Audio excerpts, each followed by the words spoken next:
दोस्तों नमस्कार। आज 15 सितंबर है और 15 सितंबर विशेष दिन है इस अर्थ में कि यह दिन सुप्रसिद्ध नवगीत कवयित्री डॉक्टर शांति सुमन का जन्म दिवस है। तो मैं पूरे मन से डॉक्टर शांति सुमन को बहुत बहुत बधाइयाँ और अशेष शुभकामनाएं प्रेषित कर रहा हूँ। वे स्वस्थ रहें, शतायु हों और पहले की तरह से गीत सृजन में संलग्न रहें। ये बात मैं अपनी तरफ से ही नहीं बल्कि हस्तक्षेप.com जो न्यूज़ चैनल है उनके जो मालिक हैं CEO श्री अमलेंदु उपाध्याय उनकी ओर से और हस्तक्षेप.com के अंतर्गत ही साहित्य का जो कॉलम है साहित्यिक कलरव उनके संयोजक डॉक्टर कविता अरोड़ा और डॉक्टर अशोक विष्णु उनकी ओर से भी मैं आप डॉक्टर शांति सुमन को बहुत बहुत हार्दिक बधाई और अशेष शुभकामनाएं प्रेषित कर रहा हूँ। हमारी साहित्यिक कलरव की पूरी टीम की तरफ से, क्योंकि पूरी टीम है जो काम करती है, तभी जाकर कोई चीज़ निकल कर आती है या हम किसी भी समय में, चाहे रविवार हो या किसी अन्य दिन भी, हम किसी कृति को आप सबके समक्ष रखते हैं। साथियों, सम्मानित साथियों, डॉक्टर शांति सुमन को हम नवगीतकार के रूप में जानते हैं। वह एकमात्र नवगीत कवयित्री हैं। कहाँ सन 1970 में उनका पहला संग्रह प्रकाशित हुआ, ओ प्रतीक्षित,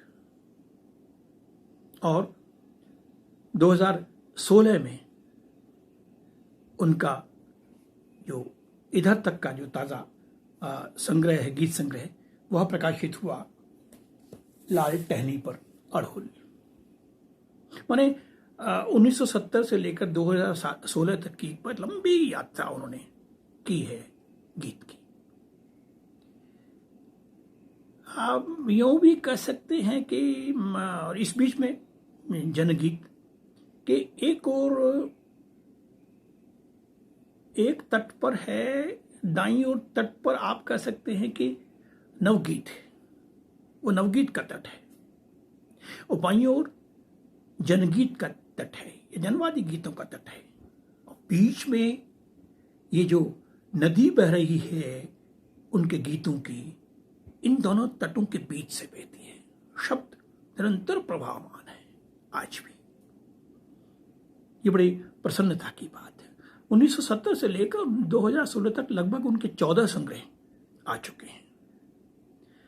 ऐसा भी बहुत कम होता है। और देखिए, एक बात विशेष ध्यान रखें, 1970 माने यदि हम 1944 की बात माने उनके जन्म की, हालांकि कहीं उन्होंने रेफरेंस किया 1942 भी है, बहरहाल 1944 की बात है जो पुष्ट रूप में है। तारीख 15 तारीख की है, और वैसे अगर तिथि की दृष्टि से देखें तो अनंत चतुर्दशी जो अभी कुछ समय पहले गुजरी है। कुल मिलाकर कितनी उम्र? 26 वर्ष। और उस समय पुष्ट गीत 1970 में, मतलब ऐसे पुष्ट गीत, जबकि 1970 में उनके गीत के प्रकाशित या ओ प्रतीक्षित के प्रकाशित के बाद जो विमोचन कार्यक्रम हुआ उसमें कौन कौन? राजेंद्र प्रसाद सिंह, आश्चर्य होता है, वो मौजूद थे। उमाकांत मालवीय थे, ठाकुर प्रसाद सिंह थे, ऐसे जो दिग्गज नवगीतकार है, ऐसे कई और भी वहां मौजूद थे। और ऐसा ही नहीं है, बहुत सारे लोगों ने उनकी तारीफ की है।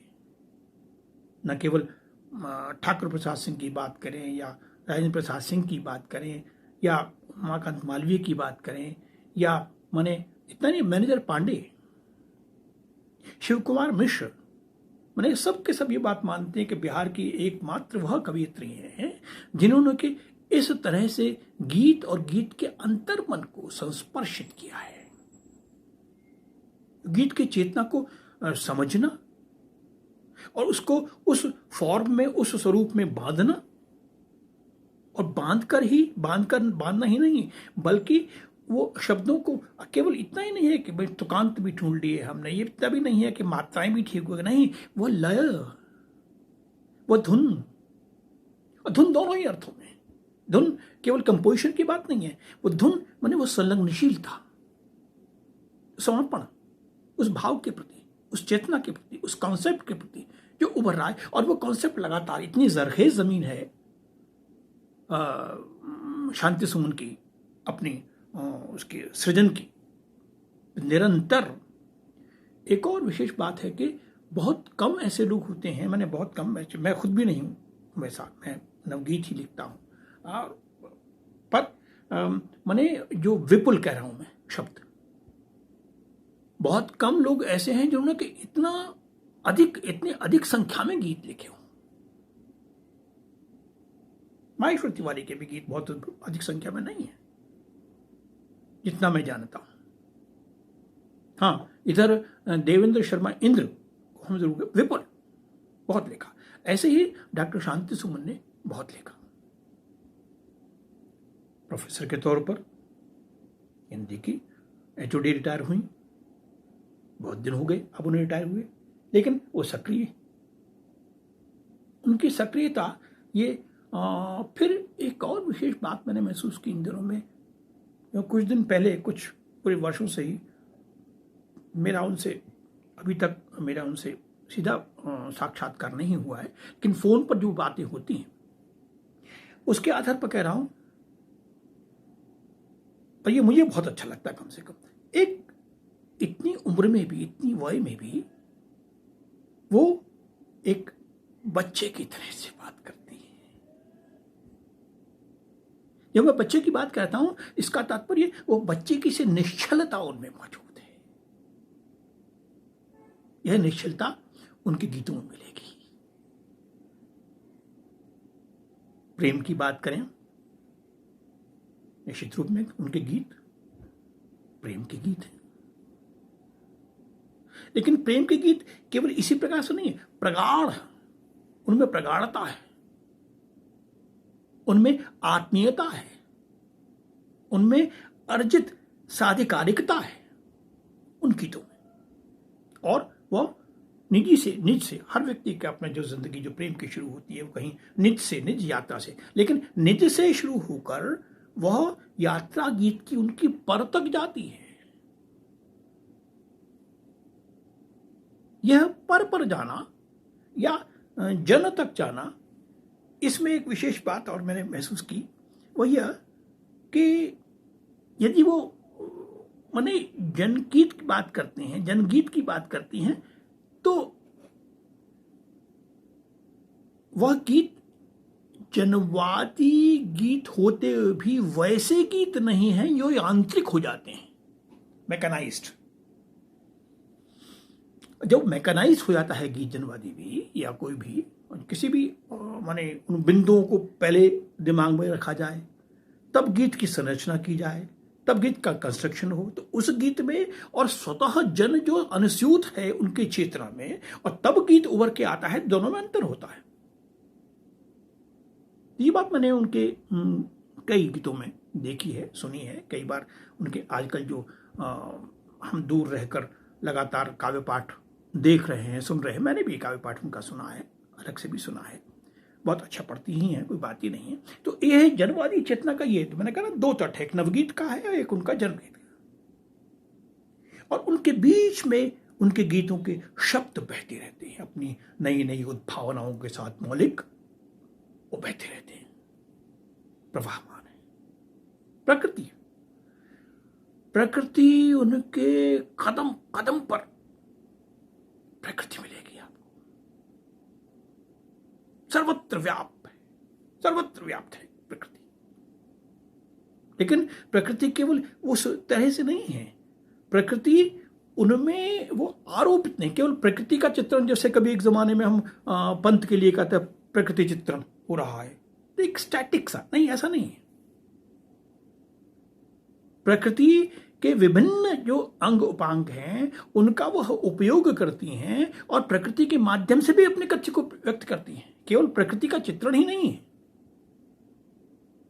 और वह सर्वत्र है अपनी बात कहते हुए, चाहे वो निजी संदर्भ के गीत हों, चाहे वो दूसरे संदर्भ के गीत हों, चाहे सामाजिक सरोकार के गीत हों, चाहे वो जन सरोकार जिसे हम जनवादी कह सकते हैं उनके गीत हों, हर स्थल पर आप ये पाएंगे कि प्रकृति उनकी मौजूद है और वो एक माध्यम चुन लेती है। हाँ, एक बात और कि प्रकृति की बात पर ये जो एक है लाल टहनी पर अड़हुल, ये जो उनका संग्रह है 2016 में, एक प्रकृति की बात गीत में तो है ही। इस संग्रह को, ये जो संग्रह है उनका, ये वाला ये संग्रह जो उन्होंने अर्पित किया है, भेंट किया है अपनी पौत्री को,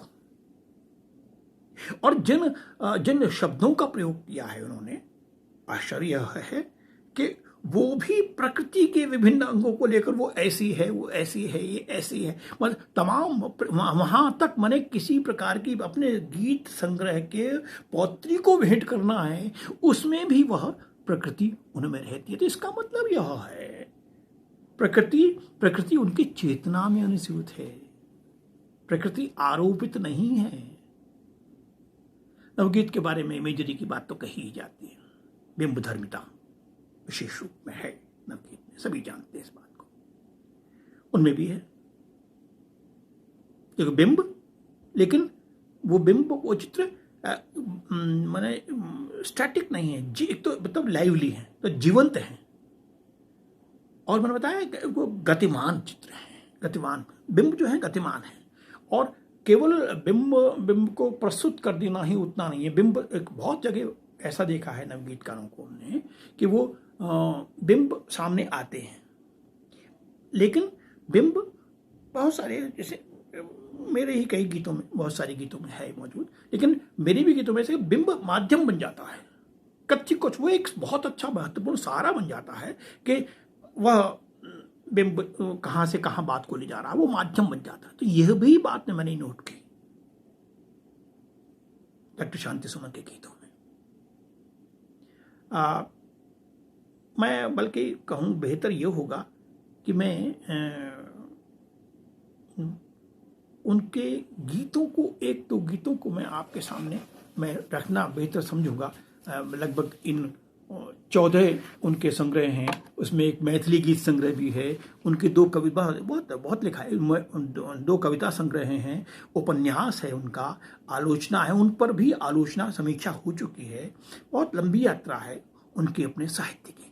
बहरहाल मैं अभी फिलहाल, क्योंकि बहुत संक्षेप में मुझे यहाँ पर बात अपनी कहनी है, आज मात्र इतनी सी बात है कि मैं आपको उनको मैं केवल आज जो शुभकामनाएं वो देना चाहता हूँ। तो पहला जो एक संग्रह है उनका, मैं उससे मैं 2-3 मतलब मैं 2-4 मिनट और लूँगा, लेकिन मेरा मन है कि मैं वो बात भी कहूँ जो उनके गीतों के माध्यम से कही जा सकती है।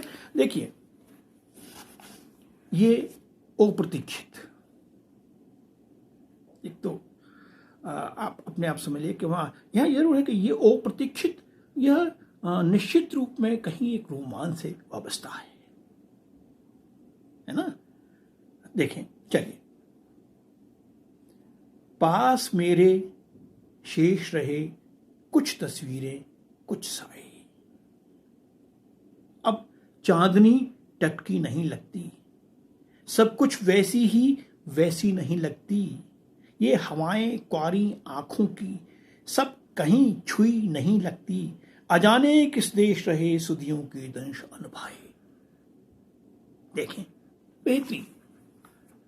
या फिर देखिए, मेरे तो थे भरे पूरे सवाल, मीत तूने क्या दिए आधे आधे अधूरे जवाब। या फिर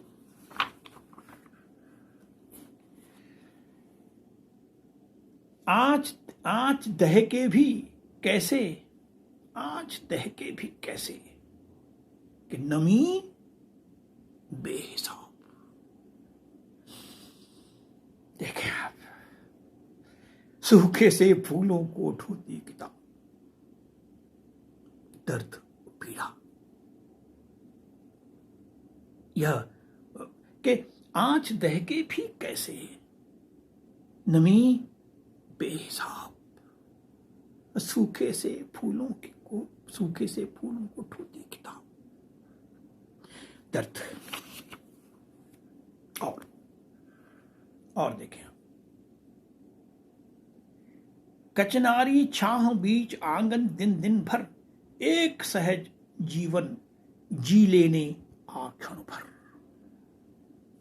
या फिर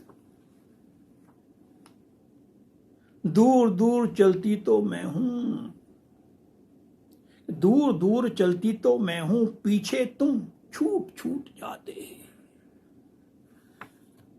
यह शांति सुमन है। देखिए, क्रोशिया काढ़े दिन बीते, क्रोशिया काढ़े दिन बीते, अब तो चूल्हे चौके की बात।